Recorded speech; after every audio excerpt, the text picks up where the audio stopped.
for Nick behind the bar. He's working really hard. I think the motherfucker actually broke a sweat tonight. So let's give the man a round of applause. All right, next, let's get back to my favorite subject, me. All right. Relationships have been really, really hard for me. I mean, ever since I've been a little kid, I've been a skinny little fucker. And no woman wants a skinny guy. They want a big, buff, tough guy. You know, I mean, when I get on a date, you know, so I'm out on a date with this beautiful girl. I can't believe I landed this beautiful woman. And some guy starts talking trash. And, you know, I stand up and I go, listen right here, you don't talk to that lady like that. She pushes me out of the way right away. It was, JJ, I don't want you to get hurt. You just slow down. Let me take care of this. You know. But, you know, and I found a lot of things out about relationships. So, you know, women can make men do some really crazy, fucked up things. Like, guys in general are really, you get a group of guys together, there is no drama whatsoever. Everybody, yeah, high five, get drunk, have a grand old time. You add a woman into the mix, and, you know, those same things are like, you go out, and you add that woman in there, and you start bringing in that funny same stuff, and your buddy that was just with you high-fiving the same joke you told last night, it's like, dude, chill out, man. We got to, the girl is here, you know. You're like, what happened to my friend? It was like a invasion of the third kind, or, you know, so they make you do crazy things. I mean, I got into an argument with my girlfriend one night, and I guarantee it had nothing to do with the blow and the alcohol that was involved with this, but I told her, in my mind, it made sense. I go, guys, I want you to grab a clothes hanger, and you're going to put it in the shape of a bee, and we're going to put it in the fire, and we're going to brand my ass with a B for Boston Red Sox. And so, in my mind, this made sense. So, my buddy's like, yeah, this is a great idea. I pull down my pants, sticks it to my ass, and as soon as he heard the skin start to sizzle, he went, oh, what the fuck? And, dude, you did it wrong. We got to take two. We're going to do this again. Now, in my mind, what's going to happen here in a perfect world was she's going to feel so bad about the burns on she's going to have to take care of my ass for the next week and a half, you know, well, she's going to bandage it and you know, put aloe on my, you know, and it's just going to happen. So I said, do not take that fucking brand off of my ass until I tell you. So the next cheek, he hits me hard with it, and I held on longer than most bull riders would. I swear to God, 8 seconds. I was like, take it off. Dude. So now I've got 2 bees on my ass. And she did not take care of them. I gained a lot of respect for women that day because they have to hover, and I hovered for a month. It was not a couple of weeks. It was a month before this thing healed.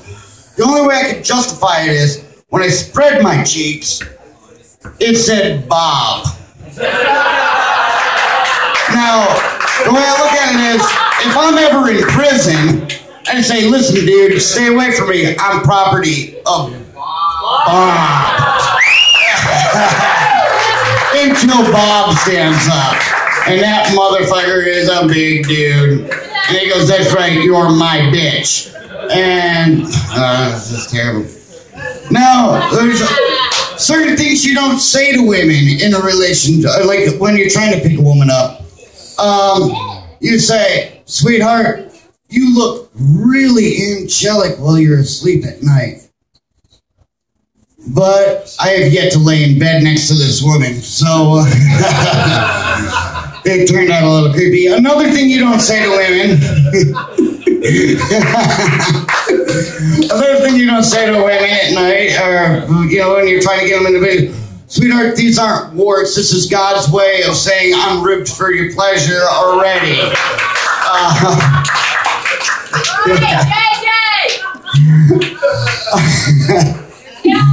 All right, so you know, relationships are funny, like I said.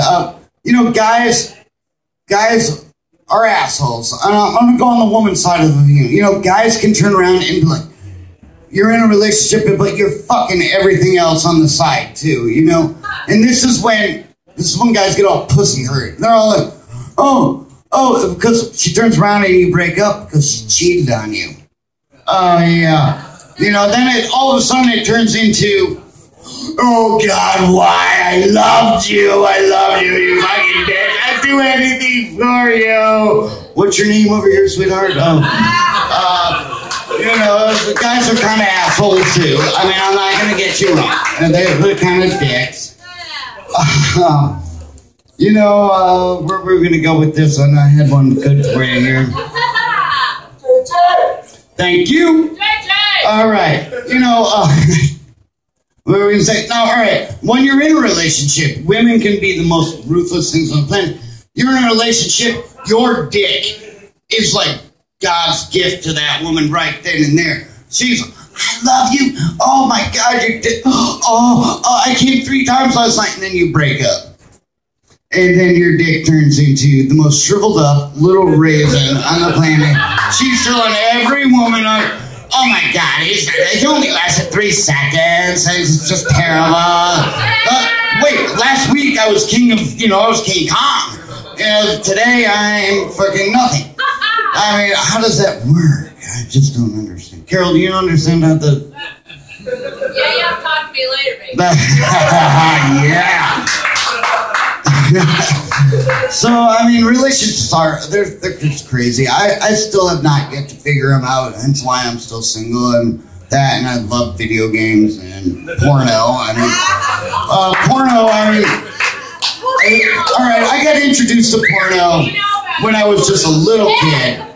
I stumbled upon some videos in my dad's room, and I was watching porno, and I didn't know what it was at first. And then, like, you know the money shot? You know, the guy's like, so, like, I felt some weird little rumbling. And my parents never talked to me about sex. How many people's parents actually talk to them about sex? I mean, nobody. Oh, yours did? I tried to. Oh, yeah. Aaron already had that shit figured out long before that. I mean, but, so, like, I saw it going on, and so I had this little rumbling down on my, my pecker was hard, and so, like, I did the same thing, and I got freaked out. I had my first orgasm, I blew it all over my parents' fucking bedroom. I freaked out. I was like, at first I thought something was wrong. My dick blew up, and I had to go to the doctor. I almost called 911. I mean, I was freaked out. And then, I cleaned it up as best I could. Then I went to the bathroom and did it 10 more times. So then after that, I started jerking off a lot. It was great. It was, no problem. Until I shot dust. I went to the point where I finally shot, but I was an entrepreneur back then. I bagged that shit up and sold it to the kids next door as sea monkeys. $5. All right, and but the shelf life isn't that long, They don't live that long there. Oh, anyway, I'm JJ, and this one I'm gonna end it with short and sweet. I love you guys all. Good job.